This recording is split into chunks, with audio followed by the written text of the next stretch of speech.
नमस्कार. कलाप्रज्ञा या चॅनलमध्ये तुमचं मनापासून स्वागत. या चॅनलमध्ये मी सण, व्रत, उत्सव याची माहिती सांगते.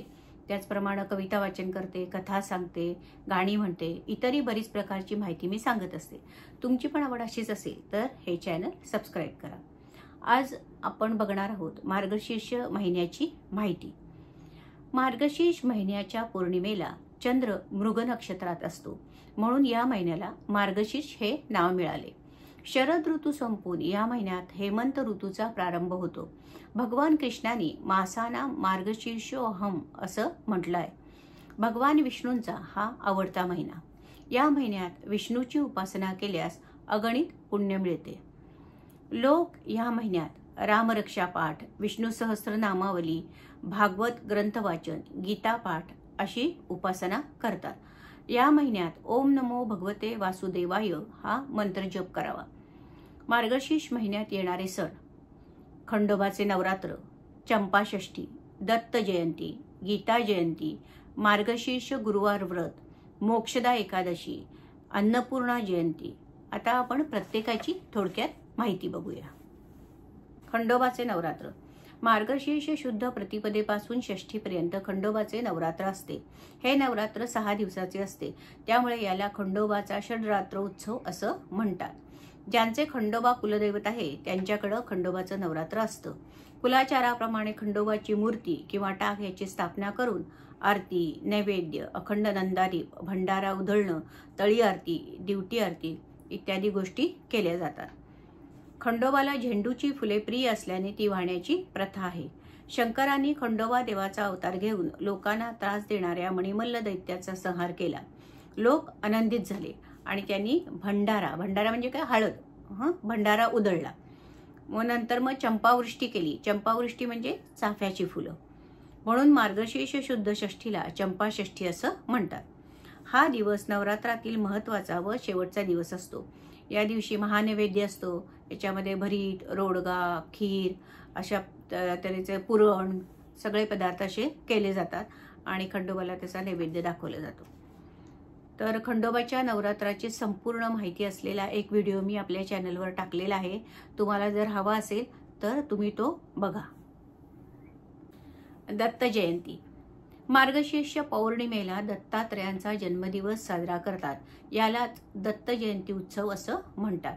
काही जणांच्याकडे दत्ताचं नवरात्र असतं, तर हे नवरात्र दत्त जयंतीच्या अगोदर 9 दिवस चालू होतं आणि दत्त जयंती दिवशी नवरात्र उठतं. भगवान विष्णूंच्या 24 अवतारापैकी दत्तात्रय हा एक अवतार मानला जातो. दत्तात्रय हे अत्रि ऋषी व अनुसूया यांचे पुत्र. दत्ताच्या ठिकाणी ब्रह्मा, विष्णू, महेश या तिघांचेही अंश आहेत. दत्तात्रयांची उपासना करणं म्हणजे उत्पत्ती, स्थिती, लय या त्रिशक्तीची उपासना करणं होय. दत्तात्रयांचा आवडता वृक्ष औदुंबर. दत्त जयंती दिवशी औदुंबर वृक्षाखाली गुरुचरित्राचे पारायण करतात. मार्गशीर्ष पौर्णिमेला दत्ताच्या देवळात दत्त जयंती साजरी करतात. गुरुचरित्र वाचन, कीर्तन, भजन, प्रवचन असे कार्यक्रम त्या दिवशी साजरे केले जातात. गीता जयंती हा उत्सवही मार्गशीर्ष महिन्यात येतो. तर गीता जयंती याच्याविषयी थोडीशी माहिती बघूया. मार्गशीर्ष शुक्ल एकादशी हा दिवस गीता जयंती म्हणून पाळला जातो. सुमारे 5000 वर्षापूर्वी महाभारत काळात कुरुक्षेत्राच्या रणभूमीवर कौरव पांडवांच्या युद्धात आपलेच आप्तस्वकीय नातेवाईक युद्धासाठी समोर उभे राहिलेले पाहून धनुर्धारी अर्जुन संभ्रमित झाला. मन विषण्ण झाले. तो युद्धापासून परावृत्त होऊ लागला. त्यावेळी भगवान कृष्णांनी त्याला गीता सांगितली. त्यातील ज्ञान प्रत्येकाला जीवन जगण्यासाठी मार्गदर्शक आहे. गीता काय शिकवते? कर्म करा, फळाची अपेक्षा करू नका. आत्मा अमर आहे, देह नश्वर आहे. मुक्तीचे मार्ग कर्म, ज्ञान आणि भक्ती. परमेश्वर सर्व ठिकाणी आहे. जे घडले, जे घडते आहे व जे घडणार आहे ते सर्व ईश्वराधीन आहे. आपण आपलं कर्तव्य प्रामाणिकपणे करत राहावं.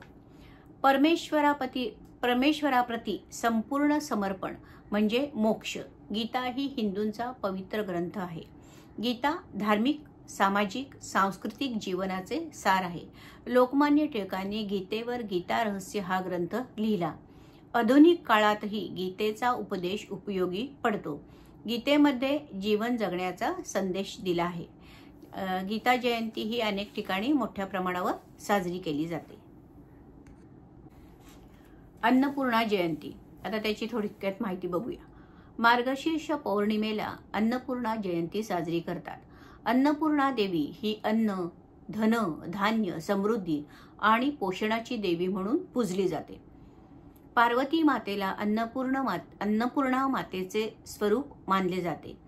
काशीचे अन्नपूर्णा मंदिर प्रसिद्ध आहे. अन्न हे प्राणासाठी आवश्यक आहे. अन्नपूर्णा जयंती दिवशी अन्नपूर्णा देवीच्या मूर्तीची पंचोपचाराने पूजा करतात.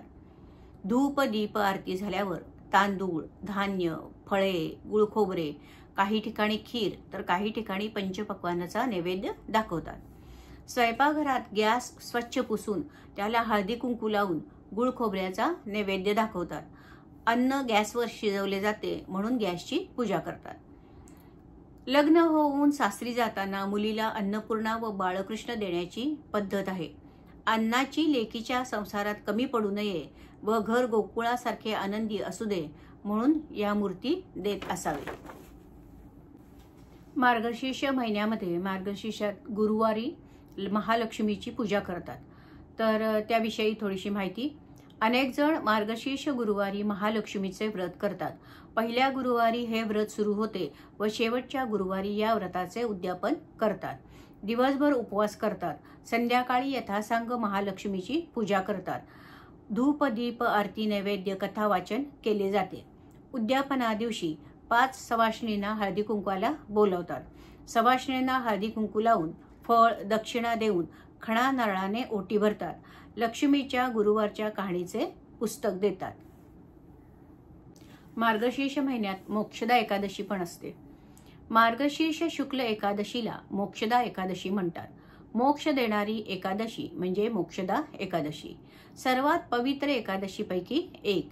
या दिवशी विष्णूच्या मूर्तीची व फोटोची पूजा करतात.